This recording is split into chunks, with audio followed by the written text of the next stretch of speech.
Hello and welcome to the first offshoot episode. In today's episode, we are going to begin reading. And maybe a bit of reading and some more reading and probably some reading, I guess. So yeah. So we'll start just going through things. Mostly this stuff. Republic of Swordland, a Magna Westcura.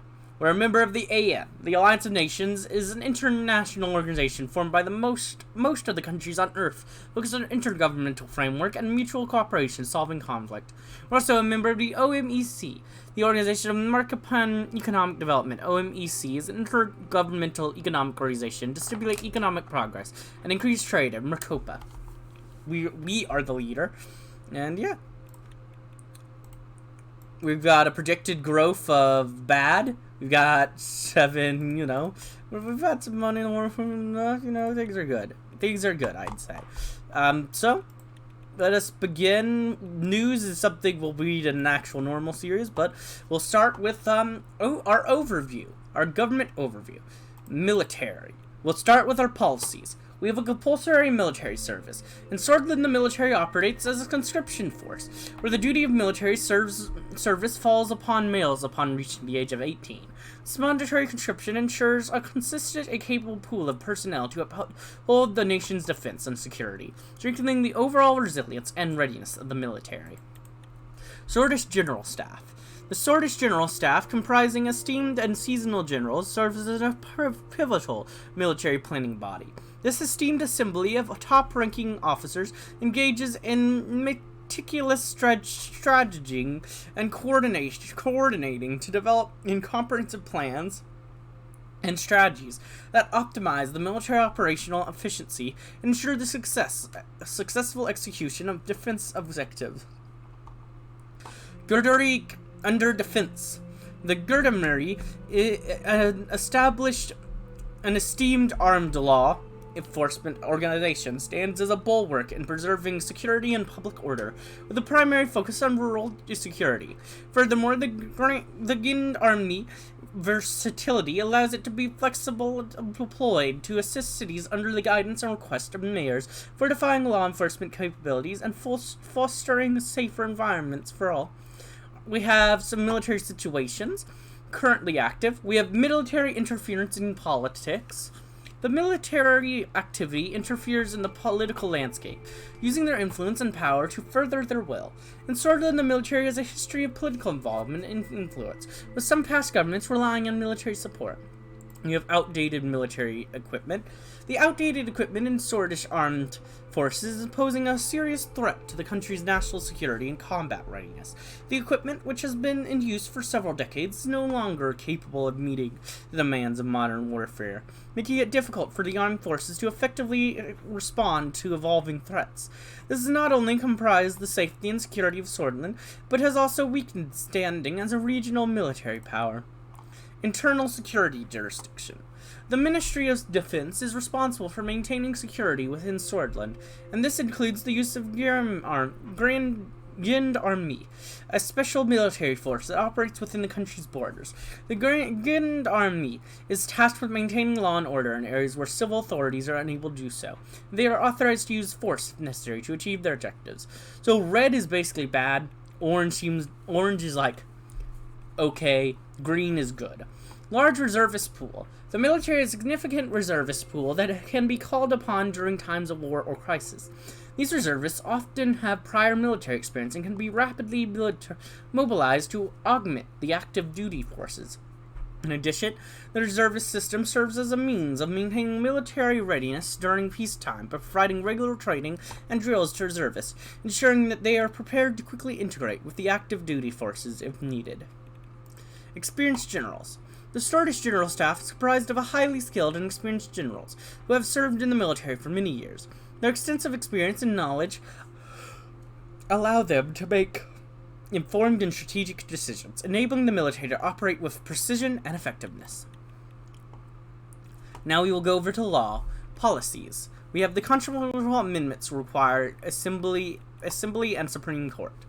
According to Article 5 of the Constitution, an amendment may be proposed by members of the Assembly with at least 150 signatures.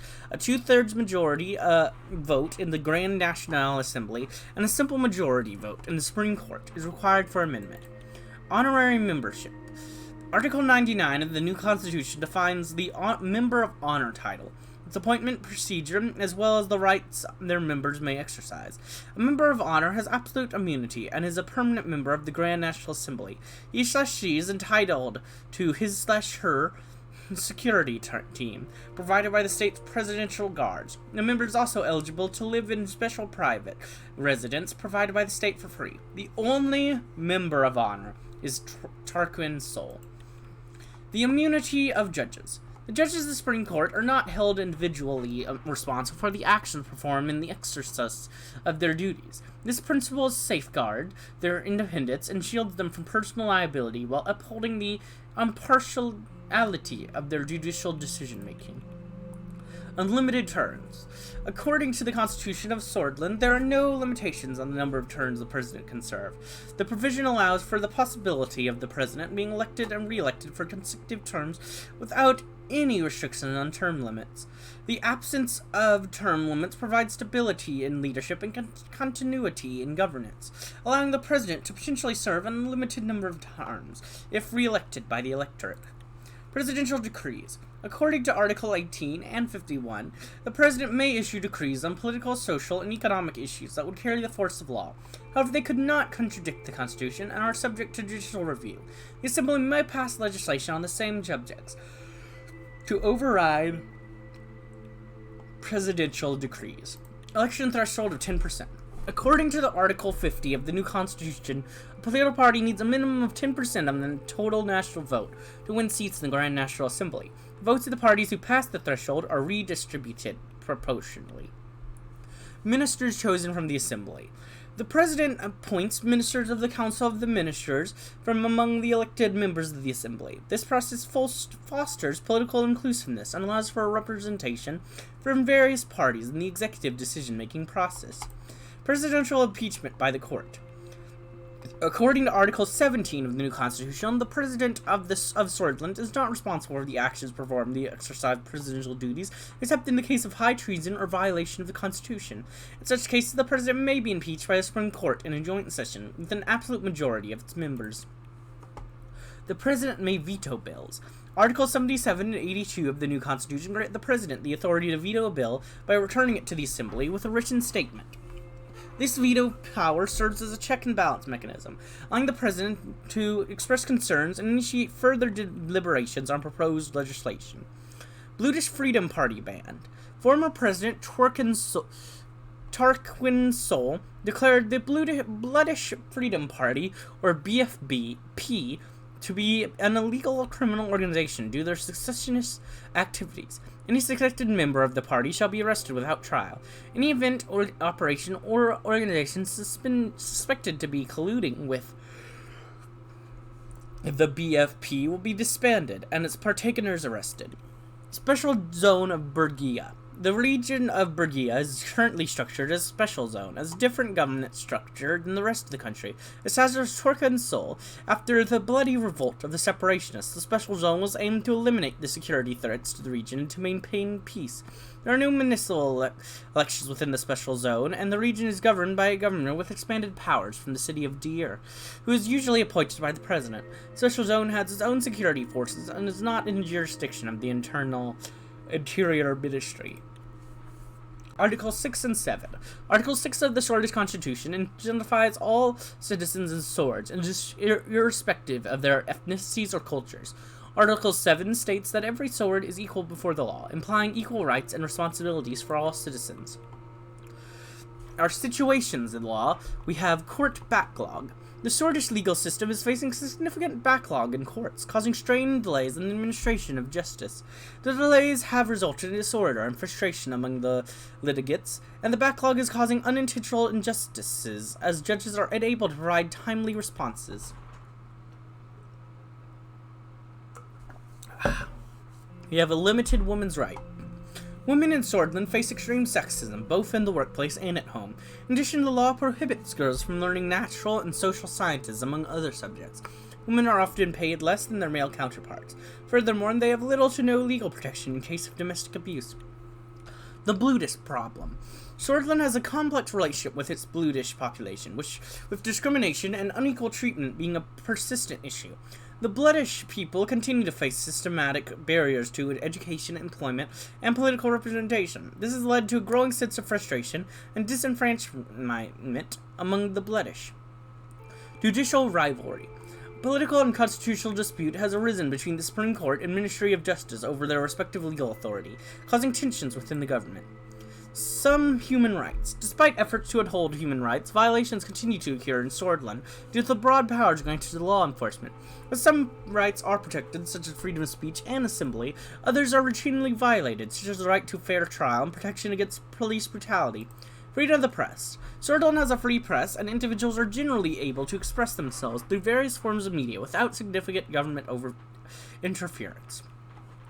We aren't going to promote market economy because we got that in our playthrough, and right now I'm just reading things that start there. We'll read that in the next normal episode. The EPA, implemented in 1932, safeguards Swordland's energy industry from excessive foreign ownership. The act was amended in 1949 under the Afonso government, setting the limit of foreign ownership in national security-sensitive energy corporations at 20%. Our economy situation is probably our worst. Weak transportation links. Swordland's transportation network has been eclectic for years, resulting in outdated and poorly maintained infrastructure. This not only affects the movement of goods and services, but also slows down the daily commute for citizens. The lack of investment in this critical area has led to a decrease in efficiency, higher transportation costs, and longer commute times. Unemployment crisis.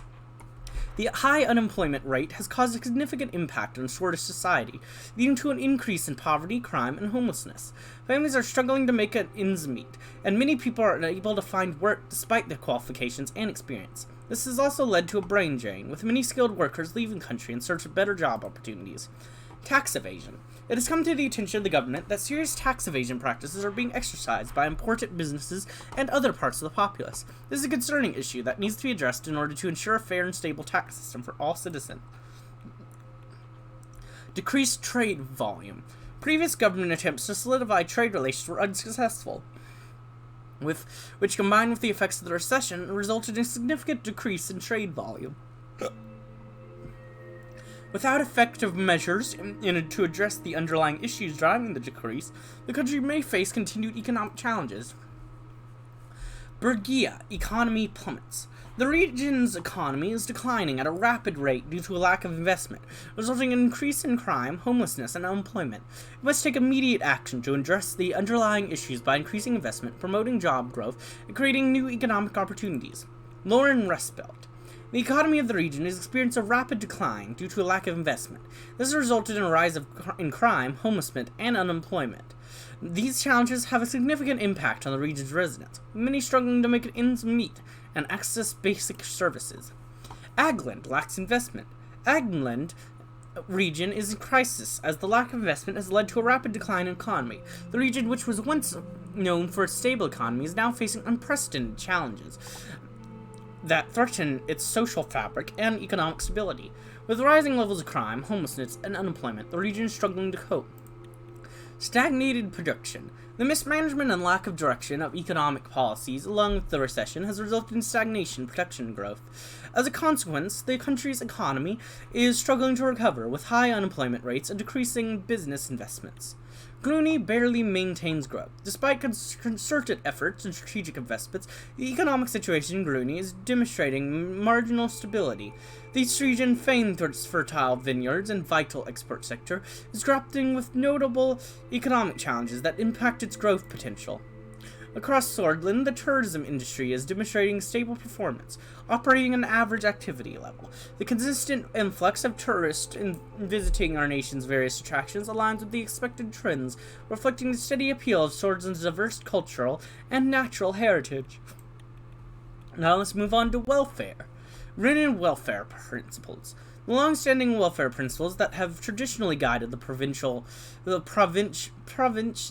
of welfare services by the Renan aristocracy are currently under scrutiny and evaluation. These principles, which have shaped the welfare practices for significant durations, are being critically assessed to determine their effectiveness and relevance in meeting the evolving needs of the population. Voluntary vaccination. For an extended period, Switzerland has upheld a voluntary vaccination policy, allowing individuals to exercise their freedom of choice regarding vaccination for themselves and their children. This policy has granted citizens the autonomy to decide whether to receive vaccinations based on personal beliefs and preferences. Freedom and curriculum. Under the law, education institutions are granted the freedom to teach creationism or evolution as part of their curriculum. This ensures that schools have the autonomy to choose the approach that aligns with their education philosophy. It allows for a diverse range of perspectives and encourages critical thinking among students. This law acknowledges the importance of academic freedom and respects the rights of educational institutions to shape their curriculum according to their values and beliefs. By providing this flexibility, the law promotes a balanced and inclusive learning environment. We have some situations. Overburdened welfare system. The welfare system in Switzerland is currently facing significant challenges due to various factors such as lack of adequate funding and political mismanagement. As a result, the system is overburdened and struggling to provide essential services to those who need them most. Many vulnerable individuals and families are finding it increasingly difficult to access the support they need to survive, let alone thrive. This has led to an increase in poverty, homelessness, and other related social issues. Low-quality rural healthcare. The underdeveloped rural areas of Switzerland have been facing major challenges in accessing quality healthcare services. The lack of basic hygiene and medical facilities has resulted in several illnesses and deaths, leading to serious public health concerns. The shortage of medical staff in these areas also adds to challenges in providing prompt and efficient medical care to the residents. Inaccessible rural education. In rural areas of Switzerland, lack of accessibility to education has become a major issue. The distance between small villages and towns and the nearest schools makes it difficult for many children to attend school regularly. This has led to significant disparity in educational opportunities between rural and urban areas, which can have long-term effects on social economic development of the country. Inconsistent curriculum. The varying opinions of different governments have resulted in lack of consistency in the education system in Switzerland. This inconsistency can lead to confusion among the students, and they may receive an incomplete education.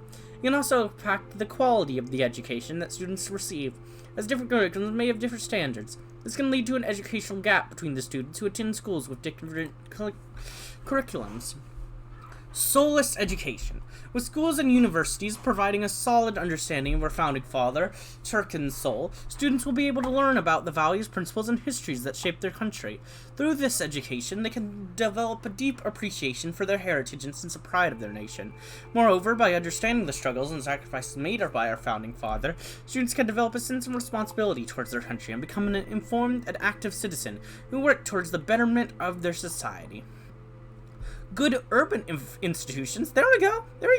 See, we got some good stuff. To ensure the well-being of the citizens, Switzerland has developed well-funded welfare institutions in the urban areas. These institutions are designed to provide support for those in need, including the elderly, disabled, and those experiencing financial difficulties. The government has made significant investments to ensure that these institutions are well-equipped and staffed with well-trained professionals who can provide the necessary assistance to those who require it.